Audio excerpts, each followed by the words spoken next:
everybody, this is Andrew from T is for Tech, and today I'm taking a look at this 24-inch monitor from InnoView. Now, I've done a few different videos on InnoView monitors. I'm pretty sure if you've followed the channel for any length of time, you would have seen that I've done a couple 14-inch or 15-inch portable monitors. Now, this is, I believe, one of their first entries into a desktop market, right? So a larger format screen meant for regular computing versus portable computing. So this is their, it says 23.8, but they advertise it as a 24-inch. And before I open this up, I just quick check on the specs. So it's a full HD, so 1920 by 1080, has a 100 hertz refresh rate, has a advertised 99% of sRGB color gamut, a 16 millisecond response time, 4,000 to 1 contrast ratio. I guess also has dual speakers. It's tilt adjustable and it has a VESA mount. So it's compatible with if you want to do a wall mount or some sort of arm mount. It's a standard VESA mount stand that comes with this that you can also then obviously use a different mount. So at a high level, that's what this is. So I'm going to go ahead, it comes in this box. I'm going to unbox it here real quick and then just have the monitor back on the screen in 1 second. So as you can see, I took it out of the box. Basically have a user manual, a screwdriver, probably for the mount or adjusting something, some information there. Do have the upper part of the monitor stand. Now this is actually, I don't know if you can't really tell, but this is made out of aluminum or some sort of metal. So this is not plastic, so that's nice. And here is the base. Again, super thin, super skinny, and this is also metal. So I guess that's kind of cool. Yeah, so that screwdriver is for making putting the screw in here. So that's what that'll be for. And basically you get a HDMI cable and a power adapter. So that's basically all you have there.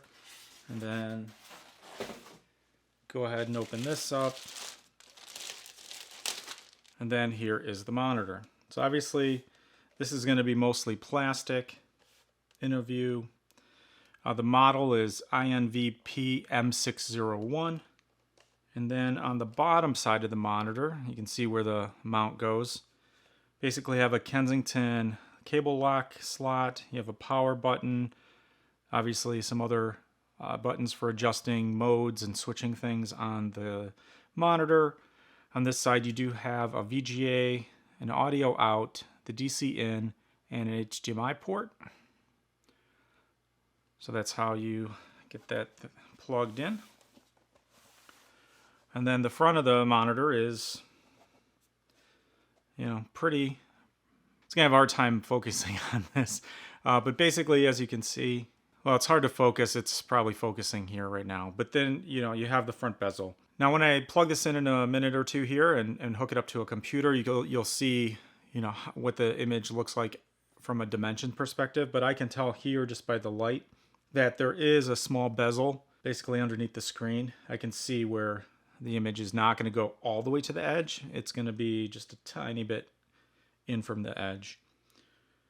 But still, looks pretty expansive. That's basically all you get in the package, right? So you get the stand, you get the adapter, you get an HDMI cable. So what I'm going to do now is I'm going to turn off this overhead view, use a different camera, and kind of change the setup here so that you can see the monitor. Or actually, I'll use my MacBook. So I'll use my MacBook Pro. I'll plug it in via HDMI and show you what the screen looks like from that perspective. So we'll hop over to that view right now. Hey everybody, so I did switch this over, and as you can see here, I've got the monitor set up. I've got my MacBook Pro connected to it with a HDMI cable. And the one thing I noticed right away is, and this depends on what your desk setup is like, but the default HDMI cable kind of plugs in right there and goes straight down. If you don't like the fact that you see cables hanging off the bottom of the monitor, that might be something that this one you can probably, the power cable, you can maybe push it up a little bit and maybe use like a 3M hook or something to hold it out of the way. The HDMI, really, with the cable that they give you, there's not much you can do. Now you can probably get like a 90-degree angle adapter if you don't want to see this, so that it like takes it towards the back or whatnot, so then you can kind of route the cable a little bit better. But that's one thing right off the bat that, I mean, I like the monitor, it's lightweight, it's small and all that, but if they would have changed where the ports are to make the connections so that it doesn't stick out on the bottom, that would have been one thing I would suggest from a product enhancement standpoint. That would be nice, I guess. So that's one thing, you know, kind of right off the bat. Now, you know, from just the look perspective, it's pretty good. I have I do have the brightness turned up quite a bit here. Now you can tilt this forward and backwards. So if you needed to, you can adjust it. You know, you can adjust the tilt. You cannot adjust the height, but basically you can adjust the tilt. It does not turn, rotate, or anything like that. So just forward and, you know, towards you. But that's okay. The height is pretty decent. It's pretty low to the desk. So, you know, if you needed to raise it any higher, you can probably put it on some books, or get one of those tabletop things that will kind of raise the monitor up, or a monitor stand. But, you know, regardless, that's something. Now, I do have this thing set with, you can see the on-screen menu pops up. So I have the brightness right now at like, I don't know why it's 71, but basically I can adjust the brightness up and down. And at 100%, you know, it's pretty bright. It's dark in this room. It's hard to tell. I'm using my iPhone to record this piece, so, you know, it's going to auto adjust. But the brightness is okay. So I'm just keeping it at 71 so it doesn't hurt my eyes. But basically, the brightness is good. You know, you can set the contrast. There's a couple different modes from like the display mode, I guess. It would be like standard, game, movie, photo, etc. It's got sharpness. You can go back here and go to the color settings. So you can set the color temperature if you want, tone, saturation, turn on low blue light or not, which is good. So there's a couple different settings there. The one thing is it's hard to navigate these buttons to tell what they do, but I guess you'd get the hang of it after a while. Okay, sorry. So the next one will be the audio settings, and basically you have to do the volume on the actual screen. So you can also mute it if you don't want it ever to turn on. So I have it on now, and it's at a 50%.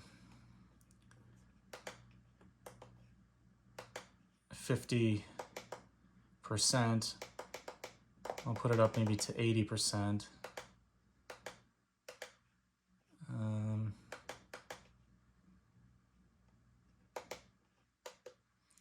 And then there's some other settings. The aspect ratio, FreeSync, you can turn that on or off. Turn HDR on or off. You can reset it.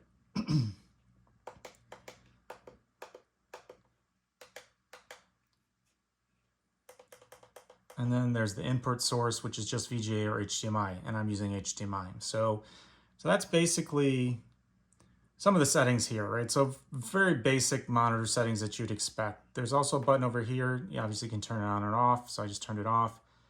Now it's turning back on, so you can see what that looks like.